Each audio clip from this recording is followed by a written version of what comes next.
Wait,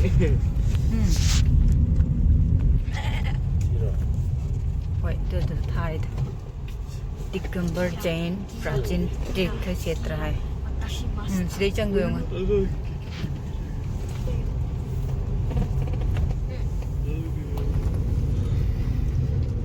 Murti ke samne. Oh, itu sudah cing.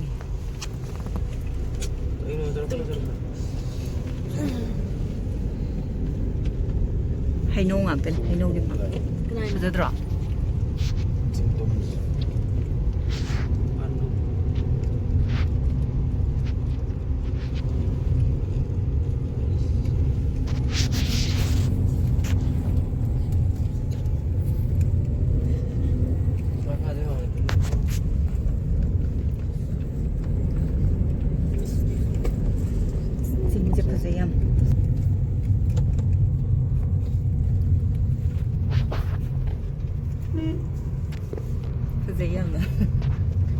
Bazı expertlik var. View कितना फजरे है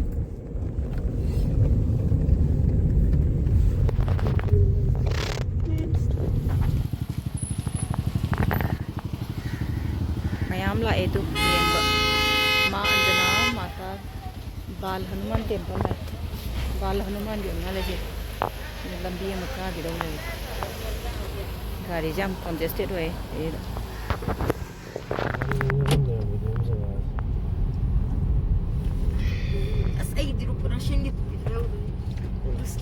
Ruski party samurai. Welcome to the party. No vodka. This is army. लंबी जाम खूब नहीं गाड़ी अनी लेना बोंग ले जाने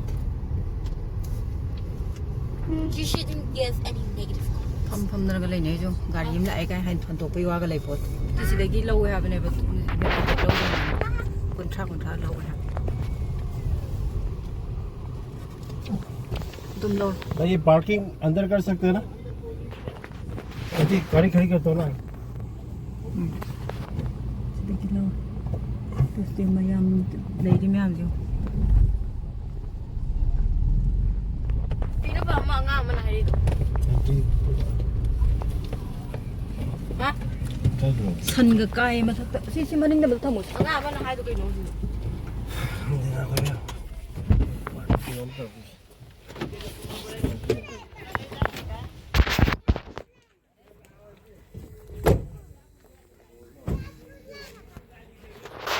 สิมาทักษะก้าตัวนี้เนี่ยสิมาทักษะगाड़ीดีका खत कर गाड़ी का बम ले है ये टोल टैक्स है कि मगे टैक्स लो हम मोय मान गाड़ी की देखिए 30 रुपए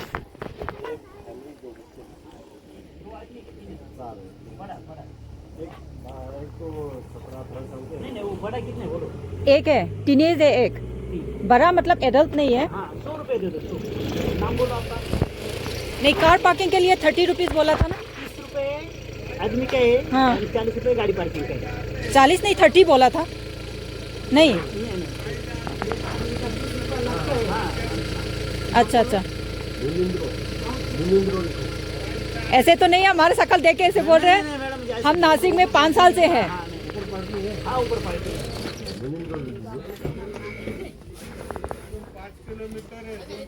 काई ना हो 12 संस्कार अच्छा मैं कैप्चर कर रही हूँ ठीक है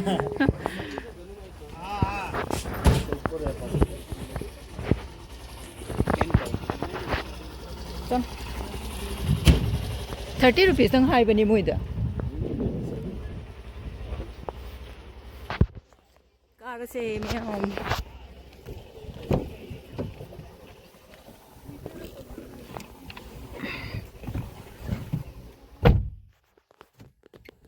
काब हो रहे मैं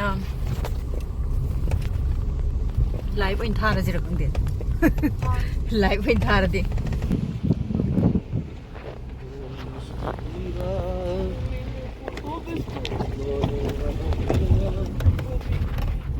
योन बका रही नो मखोंग न का रही ने योन ब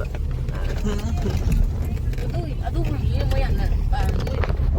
हम सिदे सिदे संजो मचू ज जामा नै दै जंग ने ति संजो मचू लै मान्द्रे ओ Because it's from the same ancestors. One is the most that Này bên cũng rất là có gì đó rồi. Oh my god, there is a freaking 4-3. Ayung ang tata kaya hay. Ayuk ta kung taruk te gila ito na. Taruk te karaga. Kung ani ohum sa ito halap hanarap. Pothanaraga. Adam matak sa pamag pothanara ito na. Adam megi yon dong yam layan. Matum sida tinataba. Tahore kan pai phut ani.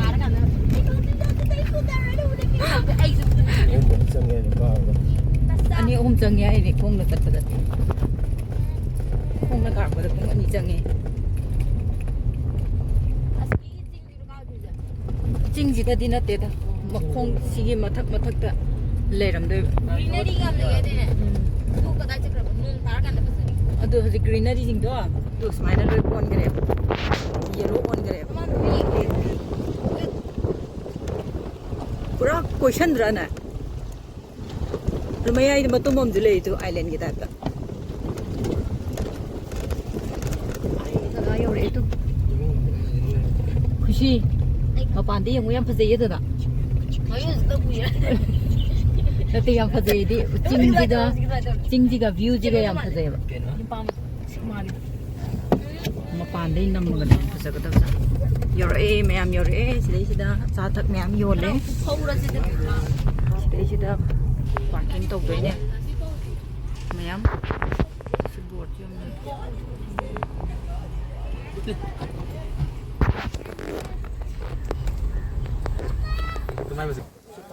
गाड़ी parking से ले रहे हैं अरे तो फिर आएंगे तो मथक ते सी चिंgjao पूरा मरु को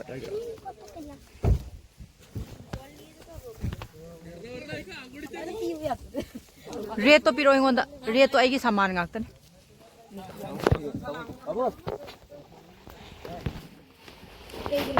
बैग चेक करना है सीधे बैग चेक तो रहे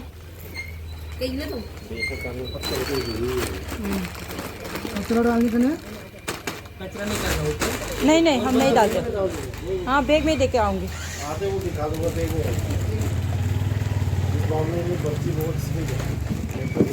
हमसे ज्यादा स्कूल में सिखाते हैं ना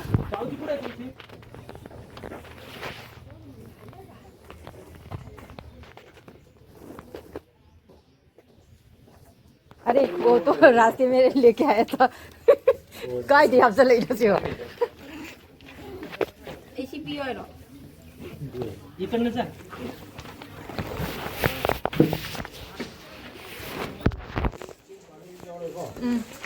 3 बोतल थैंक यू बाय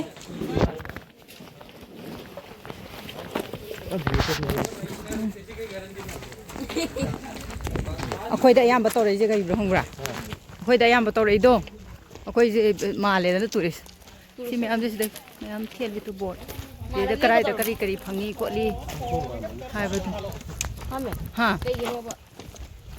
अखोइना मो अतोप द हाइgi नमनि द चेक तौई खोली न हाइना बा अतै ददि तौदुइ दो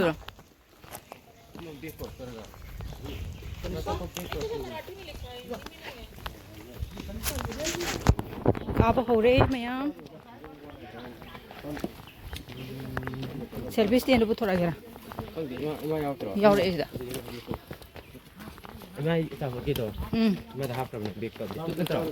बिस्कुट चानिंग दे दाइ दिनोइ के हापिरकपन हां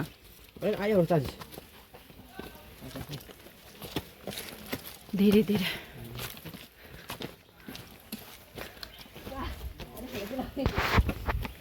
काबसु कुमदरकपसु यावरे वादी वाय है तम तम कागदा मेसिदि वांगदि वांगे सि मथक्ता कारगा जगह am लेरंगने अदुदा मु लागे मैम तु सि ma'am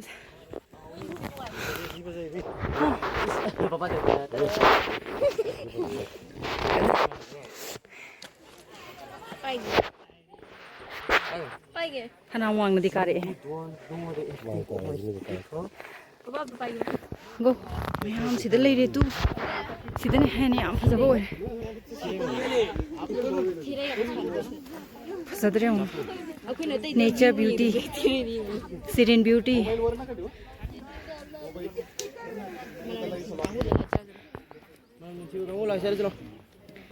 Kaagdabadi yam watli tawri.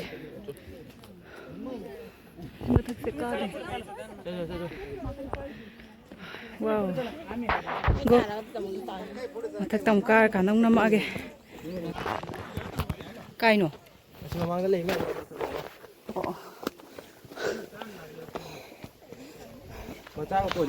Nungsidra.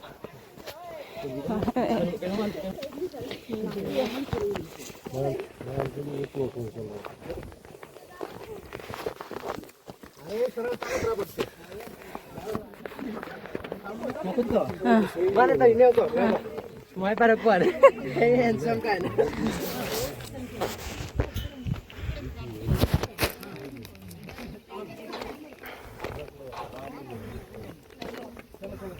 Kaino.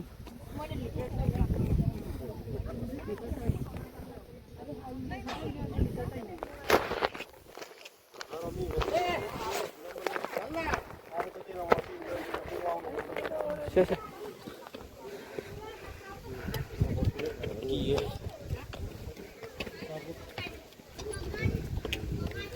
Apa? Wabra. Mana tak kira? Yung.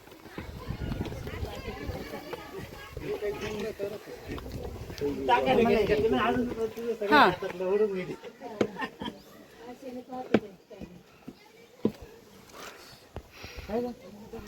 Mathakta kaaraga. Nungsidra. Ni makan dia jom, ni jom. Motor nu ko. Na yu kita nak. Si views yung. Kumda gipsi yawra.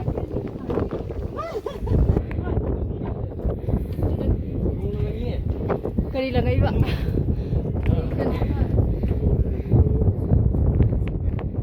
Palay rin din. Sige man din. Hindi malay. Sri Digambar Jain Prachin Gufa. Hey, talalaw.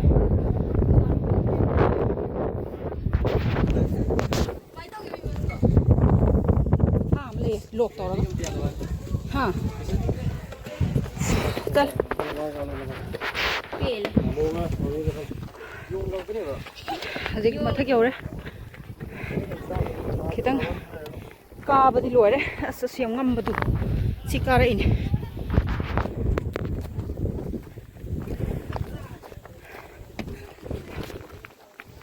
Why? Ini khong na plane wene.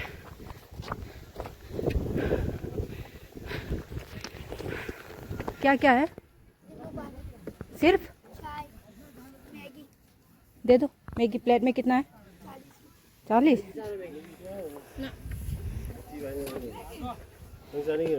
चाल चार के भाई हाँ okay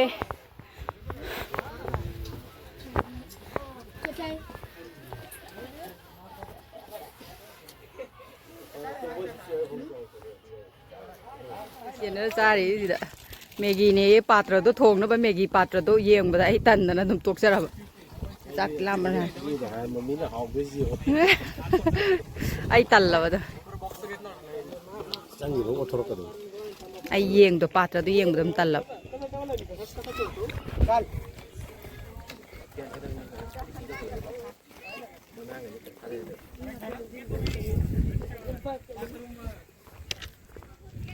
Ajra, car is a lot of chocolate.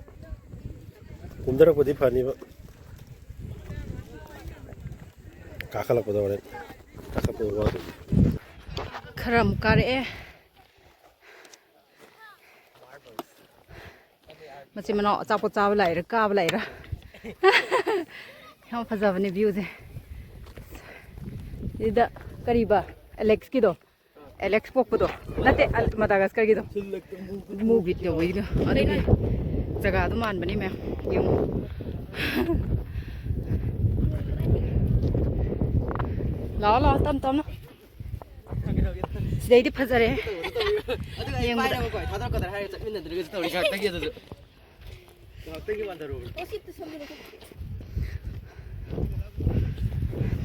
ꯀꯥꯈꯤꯒꯦ ꯁ꯭ꯋꯥꯏꯗ ꯑꯃꯨꯛ ꯇꯥꯊꯣꯛꯈ꯭ꯔꯦ ꯑꯗꯨꯒ Monkeys shall not come to my family's apartment.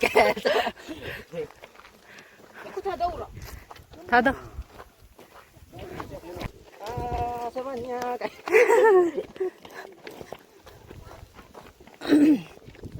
GoPro game later. Game na matama sila kaya na tapo. ꯑꯗꯨꯝ ꯃꯊꯟꯗ ꯑꯗꯨꯝ ꯇꯧꯔꯦꯅ ꯃꯊꯟꯗ ꯑꯗꯨꯝ ꯅꯝꯃꯦꯗꯅ ꯑꯗꯨꯗꯤ ꯍꯦ ꯄ꯭ꯂꯦꯟꯅꯤꯅ ꯈꯤꯇꯪꯗꯤ ꯅꯨꯡꯉꯥꯏꯔꯦ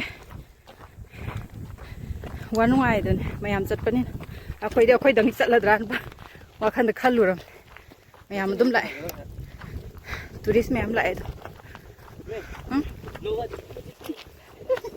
ꯑꯁ ꯅꯨꯡꯁꯤꯠꯁꯦ ꯌꯥꯝ ꯅꯨꯡꯉꯥꯏꯌꯦ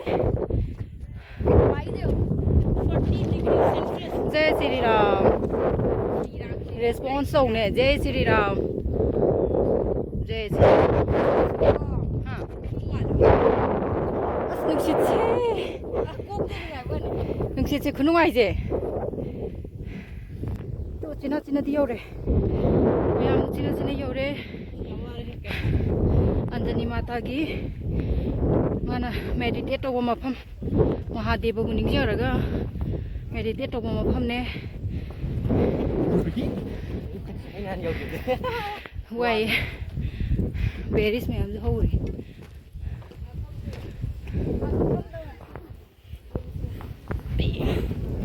you're ma'am you're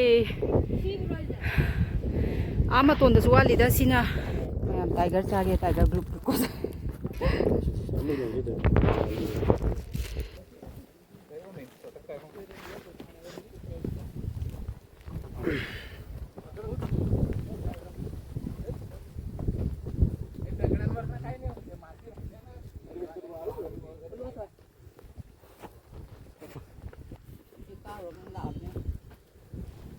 Cao rồi cái lào này không bao gì nuôi rồi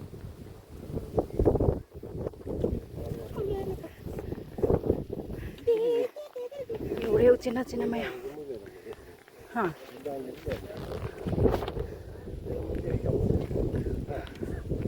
cây bò cây gì đây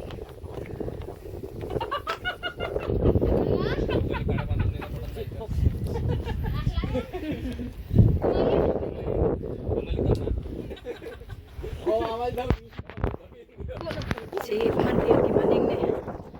मंदिर की मनिंग देखिए कोई सोम तो ऑन थोड़े मैम सोम देखिए उनका खट की तो इन्हें चिंग से मैं आम करना रही थी मचा मचा ऊ है सही ऊ है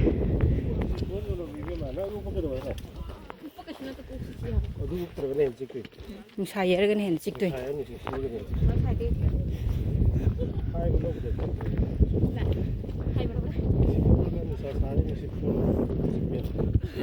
सिटी ऊ रहे देखिए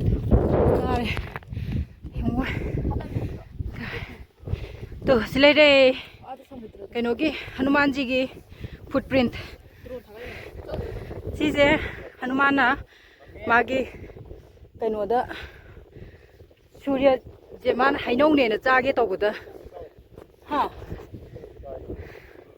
हैनौने उमगे माना सिदगी मखोंग नाम खक्तंग मखोंगजिना थारगा पाइखटपगी कइनोदुने हाय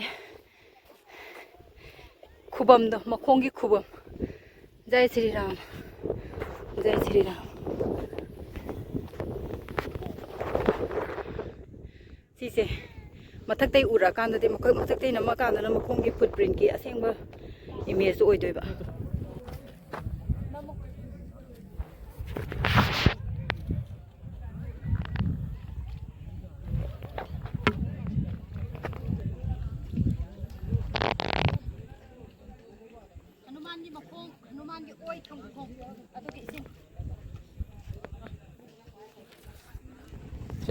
नमी जे कनोने को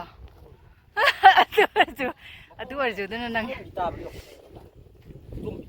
सी खुनिंग ने थबे सी खुनिंग आसुम खु कनो ओइदेबा सी जे खुनिंग ओइदोइ स्वाइ जगा से खुनिंग ता मथक यंग पदम तारबने आमा तोन गिजिना खुदोन ओइदेबा लेफ्ट ने खंगदी थेंगो तो मयाय वाइदे खितंग चलगा तो सिदे खुद थेंगा लाइब कलम चलो ladybug ama lay अदुगा लाइब कलम लाइब कलम ना अना एक लोई कोक्चरगे कनो पिपियो नो चलो चलो अना एक लोई कोक्चरगे अकी अखंग लोई कोक्चरगे पपा ने ख्वाई मरु कनो तौदोइ फजब लैम गुज पालम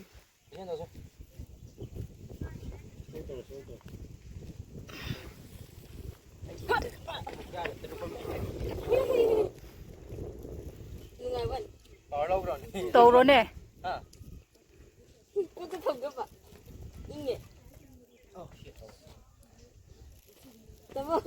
पापा नुंदांग खंगिदो हे खंगबने हम खंगबने हीरो का माली जो स्टाई जो हीरो का सादर स्टाई जिंगा मंगा का कितना आएगा लगा लाइव का लुआर खुद चामी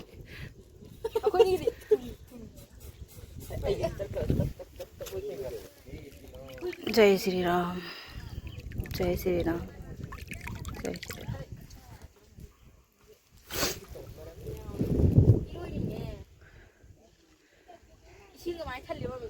अदुम लैदोइन सिदे इसिंग ओंगनी मोय मेगी के सेम मबीगी कोक्से माने सिदे को लौरिन आदि थाय अपन filter tawdidi me motor of ising कराई दे अफाबनो दा अफाबादी ने फ्रेश वाटर दी ओरिन दे जानि बुपानी सेम करे वीडियो खरा नजलो फजला करो से नींबू पानी थक के तो रही पर ग्लास 40 नी 20 40 रो 20 रो जी हाई गिव दमाना 20 बोला कितना 40 40 चल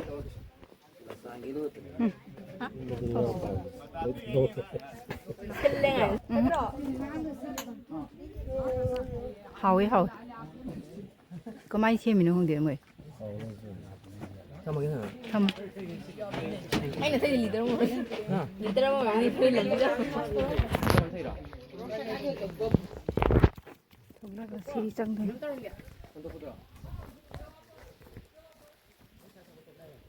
सिरे चसिरा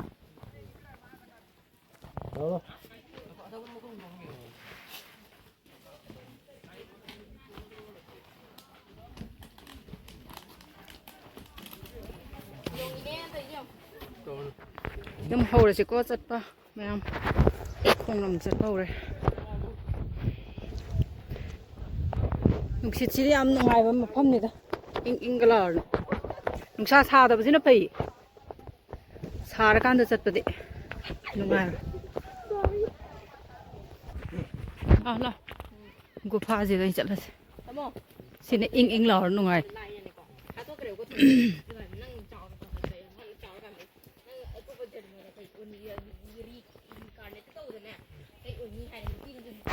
कनाना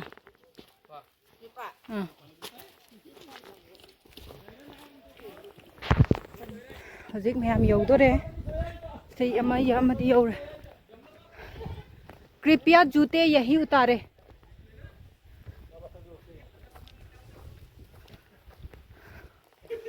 नो मोइसिददी लौथोक्तबि लोइ कानै गैनो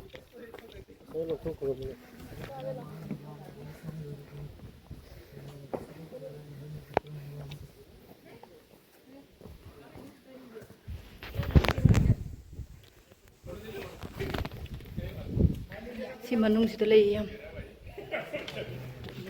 जय बजरंगबली जय बजरंगबली जय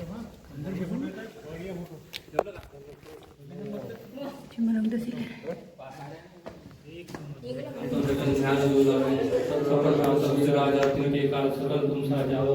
खोंग ने खोंग सीजे मानी मखोंग खोंग की लेफ्ट साइड के खोंग दो ꯑꯗꯨꯗꯨꯅꯦ ꯉꯁꯥꯏ ꯑꯩꯅ ꯃꯈꯥꯗꯤ ꯎꯠꯂꯛꯄꯗꯨꯅꯦ ꯃꯊꯛꯇ ꯌꯦꯡꯕꯗꯗꯤ ꯌꯥꯝ ꯐꯖꯔꯦ ꯁꯤꯁꯤꯅꯦ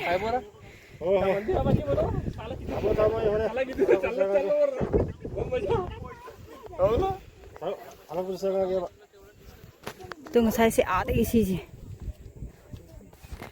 to sigi lambi ji ne se karapul se karaga एकदा टाच hinde ising leiba dei za hangwa mong lerame khoi hojik mandir yogdore top point ne hojik leise mayam top point yore ayor kan dum namjarage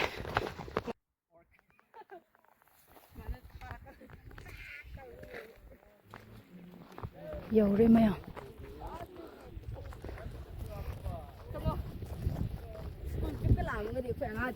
em khoirame em khoiram bagi tong nai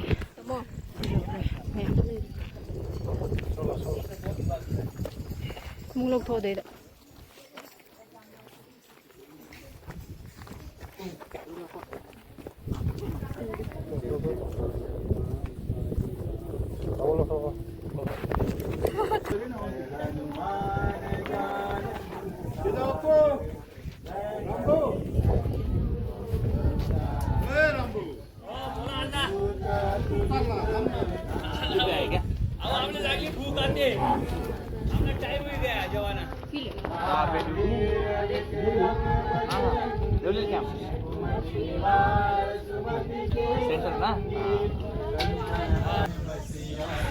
Hojik ani na tadi bag ase yaw yadam khutlo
mai cái mà được thèn không không có ta thèn không thèn còn mà mất phải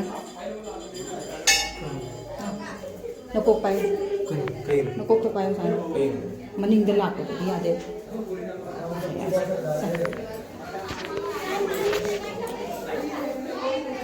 Kilo 5.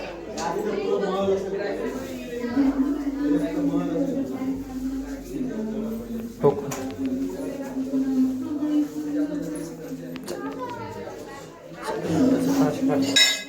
Para mama.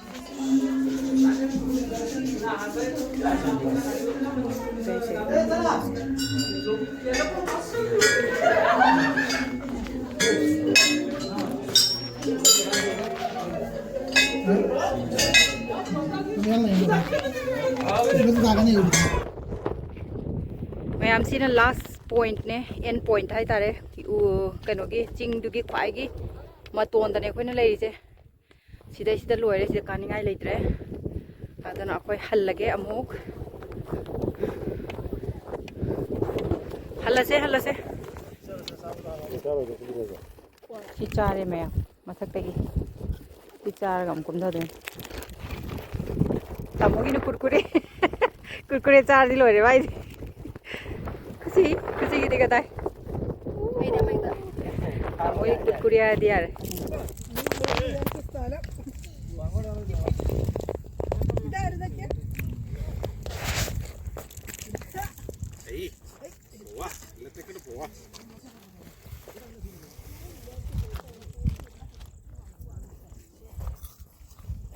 Mami ka rin, mami yengbiraga nga.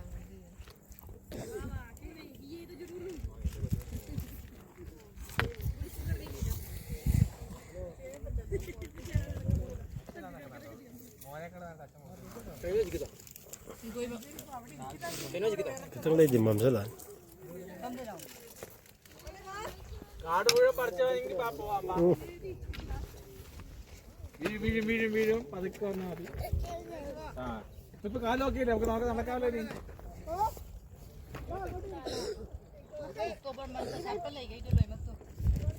Yeah.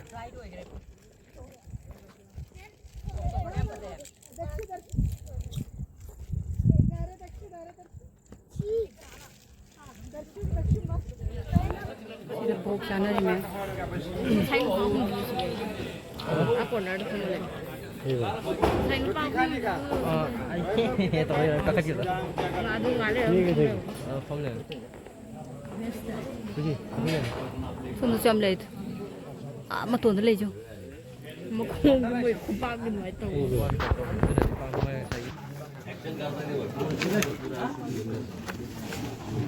जय श्री राम. जय श्री राम.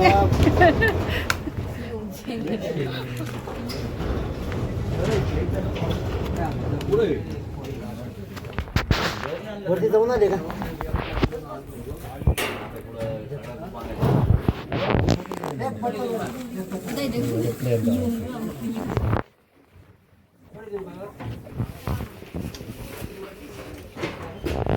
क्या है ये? दाल. नाही कढी. कड़ी. बस बस बस बस. थोड़ा सा.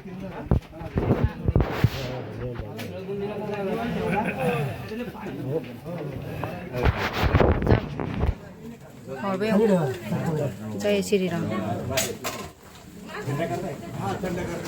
कहीं जा दूँ. मला पण थोडं हम हावे. भात भात हावे. हावे थोड़ी जाओ. भात भात. जय श्री राम. जय श्री राम. जय श्री राम. हायो. कढीच्या बाजूला कर.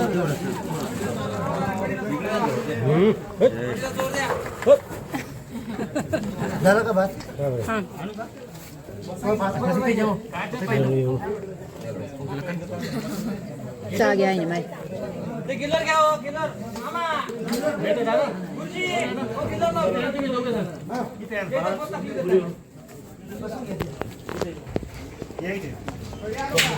मैं आम थोंग है. मैं थोंग है.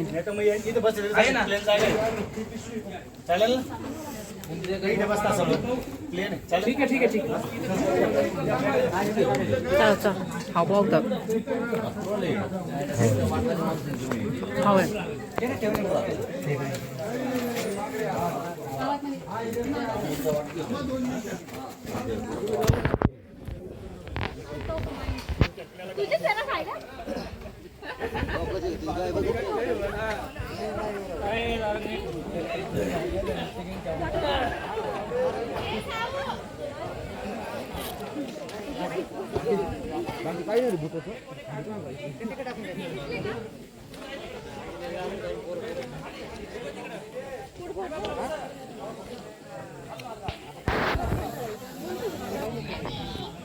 पत्ते वाले रिमोट ऑफ करते सिग्नल नहीं सिग्नल तेज थी रिमोट ऑफ करते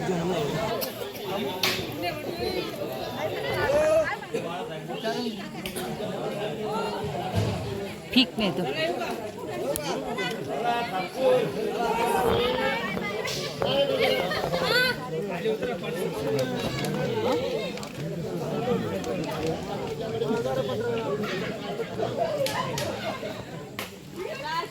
खुशी 용 ला 다들 이네 아 망긴 다들 이러. 용은 다들 이러. 한번 거야 꿈에 막하다 아직 거기는 복자로부터는 아마 또 온달리 하래 아직 꿈달에 어택다네 내려면서 실내에 지금 에서 만들 한번 해봐도 안전하리 이마게 마팜도네 시나 ꯁꯤꯗꯒꯤ ꯑꯃꯨꯛ ꯀꯨꯝꯈꯤꯗꯣꯏꯅꯦ ꯃꯈꯥꯗ ꯑꯉꯝꯕꯗꯣ ꯑꯃꯨꯛ ꯀꯨꯝꯗꯣꯏꯅꯦ ꯑꯗꯨꯒ ꯃꯌꯥꯝ ꯌꯦꯡꯕꯤꯌꯣ ꯁꯤꯒꯤ ꯈꯨꯕꯝꯁꯤꯅꯅꯦ ꯃꯥꯇꯥ ꯑꯟꯖꯅꯩꯒꯤ ꯃꯥꯒꯤ ꯈꯨꯕꯝ ꯑꯣꯏꯗꯣꯏꯅꯦ ꯃꯥꯅ ꯃꯦꯗꯤꯇꯦꯁꯟ ꯇꯧꯔꯒ ꯃꯥꯅ ꯅꯤꯡꯖꯔ ꯃꯍꯥꯗꯦꯕꯁꯤ ꯅꯤꯡꯖꯔꯒ ꯍꯅꯨꯃꯥꯟꯁꯦ ꯃꯥꯒꯤ ꯃꯆꯥ ꯑꯣꯏꯅ ꯐꯪꯕ ꯃꯐꯝ ꯍꯥꯏꯇꯥꯔꯦ ꯑꯗꯨꯏ ꯃꯐꯝꯗꯨꯅꯦꯅ ꯃꯌꯥꯝꯅ ꯍꯥꯏꯅꯩꯀꯣ ꯑꯗꯣ ꯑꯩꯈꯣꯏꯁꯨ ꯁꯤꯒꯤ ꯕ꯭ꯂꯦꯁꯤꯡꯁ ꯂꯧꯔꯛꯑꯦ ꯑꯩꯈꯣꯏ ꯏꯃꯥꯒꯤ ꯕꯣꯔ ꯂꯧꯔꯛꯑꯦ ꯑꯗꯨꯒ ꯁꯨꯃꯥꯏꯅ ꯇꯧꯔꯒ ꯑꯩꯈꯣꯏ ꯃꯈꯥꯗ ꯇꯞꯅ ꯇꯞꯅ ꯀꯨꯝꯊꯔꯛꯑꯦ ꯆꯠꯂ ꯄꯨꯅꯔꯛꯑꯦ